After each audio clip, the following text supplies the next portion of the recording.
Salut tout le monde, aujourd'hui on va faire le point sur la semaine de révolte la plus incroyable depuis l'arrivée de Trump au pouvoir, mais on va aussi vous parler du drame de cette semaine. Nicolas Sarkozy a perdu sa Légion d'honneur. Bienvenue dans Actu Réfractaire. Allez, on file direct aux États-Unis où ça fait une semaine que les manifestations continuent contre la police de l'immigration, aussi appelée ICE. Mais d'abord, il faut rappeler que cette fameuse police, elle est en roue libre sous Trump, puisqu'elle vient chercher les gens dans les églises, dans les écoles ou sur les lieux de travail. Mais depuis quelques semaines, le rythme s'est encore accéléré après un coup de pression du gouvernement qui veut passer à 3000 expulsions quotidiennes. Et ça, c'est 10 fois plus que sous Biden, qui avait mené une des politiques d'expulsion les plus sévères de l'histoire des États-Unis. Par exemple, en 2024, Biden avait expulsé 270 000 personnes, ce qui fait plus d'expulsions que pendant tout le premier mandat de Trump. Et pour atteindre ces chiffres, ICE s'introduit illégalement dans les domiciles en se faisant passer pour des agents de police locaux. Je sais pas si vous avez vu, mais il y a par exemple des vidéos de travailleurs agricoles qui sont pourchassés dans les champs par des agents en treillis. C'est clairement ce qu'on appelle des rafles, qui ciblent les travailleuses et les travailleurs les plus précaires. Ces rafles, elles brisent des couples, elles font disparaître des amis d'enfance, des mères et des pères de famille ou des collègues de longue date. Et ça, c'est particulièrement le cas en Californie, qui est l'État avec le plus grand nombre de travailleurs immigrés sans papier du pays. Et presque la moitié sont à Los Angeles, parce que Los Angeles et les villes ouvrières autour se sont construites et vivent grâce aux populations immigrées. Et ce couperet qui s'abat sur les classes populaires, ça soulève une vague d'indignation. Et on vous le disait la semaine dernière, la colère a fini par exploser le 6 juin quand une rafle a visé plusieurs entreprises du centre-ville. À ce moment-là, les habitants sont descendus spontanément dans la rue pour bloquer les véhicules blindés qui transportaient les habitants détenus. Et en réponse, ICE a envoyé les gaz lacrymogènes, les grenades assourdissantes et a foncé dans le tas. Résultat, plus d'une semaine après, la révolte continue. Et les manifestants se sont organisés. Par exemple, elles bloquent les autoroutes pour éviter les déportations et se rassemblent devant les centres de rétention pour exiger la libération des habitants. Ils repèrent aussi où les agents dorment et les privent comme ils peuvent de sommeil. Et puis il y a les affrontements violents avec la police que Trump qualifie d'insurrection alors que en réalité c'est une réponse à la répression. Puisque Trump a envoyé en l'espace d'une semaine des milliers de militaires, la garde nationale et même les Marines.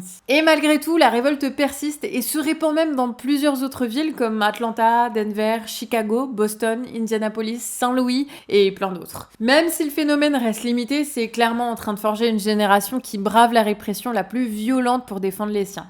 Mais attendez, c'est pas fini. Est-ce que vous savez ce qui s'est passé samedi ? Trump, il a organisé une parade militaire pharaonique à 45 millions de dollars pour fêter l'anniversaire de l'armée états-unienne qui tombait le jour de son anniversaire. Alors non, on parle pas de la Corée du Nord, mais bien des États-Unis. Et clairement, ça ressemble à un truc de dictateur. Sauf que le peuple états-unien n'est pas prêt à accepter ça, et résultat, il y a eu au même moment la mobilisation la plus massive depuis l'arrivée de Trump au pouvoir. À Los Angeles, c'est 20 000 personnes qui ont défilé sous l'œil de la garde nationale qui n'a pas pu intervenir. Et une foule de gens sont descendus dans les rues de toutes les grandes villes du pays. Le cri de ralliement, il est simple, no king, signifiant pas de roi. Le peuple états-unien est donc en train de faire trembler son roi, et peut-être bien qu'un de ces quatre, ils le feront tomber. Et du coup, qu'est-ce qui se passerait si le peuple prenait le pouvoir dans le cœur battant du capitalisme mondialisé ? Dis-nous en commentaire ce que t'en penses. Demain, on revient sur la guerre entre Israël et l'Iran, mais en attendant, il y a des nouvelles qui embellissent une journée. La Légion d'honneur a été retirée à Nicolas Sarkozy. Vous vous rappelez, l'ancien président a été condamné définitivement en décembre, il a eu un bracelet électronique pendant quelques semaines, et on attendait que certains de ses avantages tombent. Parce qu'aujourd'hui, c'est clairement un délinquant, un voyou, une racaille. Et donc, selon la loi, la Légion d'honneur doit lui être retirée, ce qui a été fait ce dimanche 15 juin. C'est clairement une première pour un président de la République depuis Pétain. Alors, est-ce que les médias se sont émus qu'on ait eu un délinquant comme président, que toutes ses victoires et son parcours sont marqués par la triche ? Pas du tout. RTL a même invité Bardella qui l'a défendu. Ça vous choque ? Cette décision me choque. J'ai beaucoup de désaccords avec Nicolas Sarkozy, qui a de son côté également combattu à plusieurs reprises et pendant plusieurs années le Rassemblement national, mais Nicolas Sarkozy a été président de la République et j'ai le sentiment, comme beaucoup de Français, qu'il y a par là une volonté. Dans la République ? Non, mais on n'est pas en dessous non plus et j'ai le sentiment qu'il y a une volonté d'humilier Nicolas Sarkozy. Je vous rappelle que Nicolas Sarkozy... C'est la règle de droit en même temps. Ça a évidemment été l'occasion pour Martin Bouygues de faire chouiner sur ses plateaux. Il a le candidat idéal pour ça, son filleul, qui se trouve être le fils de l'ancien président, Louis Sarkozy. Tous ces détracteurs et à tous ces critiques, aujourd'hui, je leur souhaite un centième, si ce n'est un millième de son courage dans cet acte.